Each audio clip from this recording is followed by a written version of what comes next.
নমস্কাৰ আজি বসন্ত পঞ্চমী তথা শিক্ষাৰ দেৱী সৰস্বতী পূজা অসমৰ সমগ্ৰ প্ৰান্তত আজি এই সৰস্বতী পূজা উদযাপন তথা পালন কৰা হৈ আছে আৰু আজি এই সৰস্বতী পূজাৰ কিছু দৃশ্যাংশ আপোনালোকক দেখুৱাবলৈ আমি আহি উপস্থিত হৈছোহি সাপটগ্ৰাম মহাবিদ্যালয়ত মোৰ পিছফালে ইতিমধ্যে আপোনালোকে সৰস্বতী পূজাৰ যি প্ৰতিমা যিটো আছে এই প্ৰতিমা ইতিমধ্যে আপোনালোকে প্ৰত্যক্ষ কৰিবলৈ পাৰিছে আৰু মোৰ লগত এইখন কলেজৰ আমাৰ ভাইচ প্ৰিন্সিপাল ছাৰগৰাকী আছে লগতে ছাৰ বাইদেউহঁত আছে তেখেতসকলৰ ওচৰত আহি মই জানিবলৈ চেষ্টা কৰিম আজিৰ এই দিনটোৰ বিষয়ে তেখেতসকলে কি কয় মোৰ কেমেৰা পাৰ্চন হিমানক মই এইফালে আহিবলৈ অনুৰোধ কৰিম ছাৰ পোনে পোনে মই আপোনাৰ ওচৰত আহিম পোনপ্ৰথমে আমাৰ হেডলাইন্স অসমৰ পৰিয়ালৰ পৰা আপোনালোকক সৰস্বতী পূজাৰ আন্তৰিক শুভেচ্ছা জ্ঞাপন কৰিছোঁ লগতে জানিবলৈ বিচাৰিম কি ক'ব আপোনালৈ ধন্যবাদ আমাৰ মহাবিদ্যালয়ত জন্মৰ পৰাই সৰস্বতী পূজাৰ আয়োজন কৰি থকা হৈছে মাজতে মাত্ৰ দুটামান বছৰ কোভিডৰ কাৰণে আমি ইয়াক আয়োজন কৰিব পৰা নাছিলোঁ যোৱা বছৰো ইয়াৰ উলহ-মালহটো অলপ কম আছিল বতৰ বিঘ্নিত হৈছিল এইবাৰ কিন্তু অতি উলহ-মালহেৰে আয়োজন কৰা হয় সমূহ ছাত্ৰ ছাত্ৰী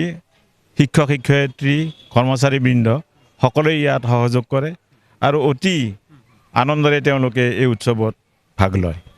ঠিক আছে আপোনাক ধন্যবাদ জনাইছোঁ আন এগৰাকী বাইদেউ আমাৰ ইয়াত আছে বাইদেউ কি ক'ব আপুনি বিশেষ দিনটোৰ বিষয়ে প্ৰথমতে আপোনালোকক ধন্যবাদ জনাইছোঁ লগতে আজি সৰস্বতী পূজা উপলক্ষে আপোনালোকৰ চেনেলৰ জৰিয়তে আমি সমূহ অসমবাসী তথা ভাৰতবাসীকে আজি এই পূজাৰ ওলগ জনাইছোঁ অসমৰ তথা ভাৰতবৰ্ষৰ বিভিন্ন শিক্ষানুষ্ঠানত বা বিভিন্ন অনুষ্ঠান প্ৰতিষ্ঠানত যিদৰে সৰস্বতী পূজা আয়োজন কৰা হয় আমাৰ মহাবিদ্যালয়তো তেনে এক আয়োজন কৰা হৈছে প্ৰতি বছৰেই কৰা হয় আৰু এইবাৰ আমি অলপ উলাহ-মালহটো এইকাৰণে অলপ বেছিকৈ দেখা পাইছোঁ ছাত্ৰ ছাত্ৰীসকলৰ মাজত কাৰণ যোৱা দুটা বছৰত আমি এটা শংকাত আছিলোঁ যিহেতু কৰোণা মহামাৰীয়ে গোটেই বিশ্বই গ্ৰাস কৰি আছিলে সেই ধৰণৰ এটা শংকা আছিলে কিন্তু এতিয়া দেখিছোঁ এইবাৰ গোটেই মুকলিমূৰীয়াকৈ গোটেই ল'ৰা ছোৱালীবিলাক ওলাই আহিছে ধুনীয়াকৈ তেওঁলোকে সাজি কাচি আহিছে আৰু এই সৰস্বতী পূজাত তেওঁলোকে অংশগ্ৰহণ কৰিছে ধন্যবাদ জনাইছোঁ এইবাৰ মই এইখন মহাবিদ্যালয়ৰ ছাত্ৰ ছাত্ৰীসকলৰ ওচৰত আহি জানিবলৈ চেষ্টা কৰিম এইবেলি তেখেতসকলে সৰস্বতী পূজা উদযাপন কৰিবলৈ পাই তথা উপভোগ কৰিবলৈ পাই কেনেকৈ অনুভৱ কৰিছে সাপটগ্ৰাম মহাবিদ্যালয়ত আজি উলহ-মালহেৰে সৰস্বতী পূজা পালন কৰা আজি নতুন কথা নহয় প্ৰতি বছৰে ইয়াত সৰস্বতী পূজা পালন কৰা হয় ধুমধামেৰে পালন কৰা হয় এইবাৰো তেনেকৈ ধুমধামেৰে সৰস্বতী পূজা পালন কৰা হৈ আছে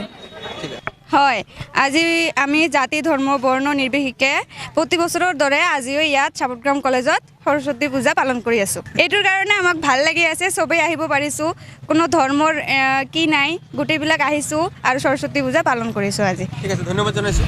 এয়া সাপটগ্ৰাম বেংগলী হায়াৰ ছেকেণ্ডাৰী স্কুলৰ দৃশ্য এইখন স্কুলতো উলহ-মালহেৰে পালন কৰা হৈ আছে সরস্বতী পূজা আজকে বিশেষ আনন্দের দিন কারণ বিদ্যালয়ের যে সরস্বতী পূজা সেই সরস্বতী পূজায় আমন্ত্রিত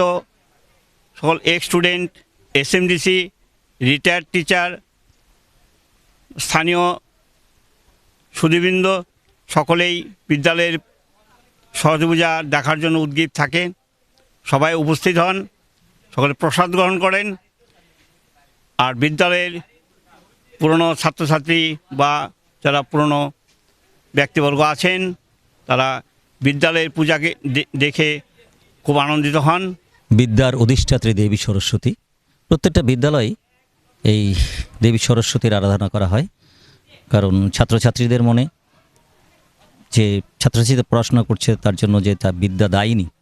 বিনা পানির তারা আজকের দিনে বিশেষ করে আশীর্বাদ লাভ করার জন্য উপাস থেকে পুষ্পাঞ্জলি প্রদান করার পরই তারা প্রসাদ গ্রহণ করে যদি ফেসবুকে চাই আছে পেজটো ফলো কৰক যদি ইউটিউবত চাই আছে চেনেলটো ছাবস্ক্ৰাইব কৰক চাই থাকক মেডিক্স ইণ্ডিয়া ধন্যবাদ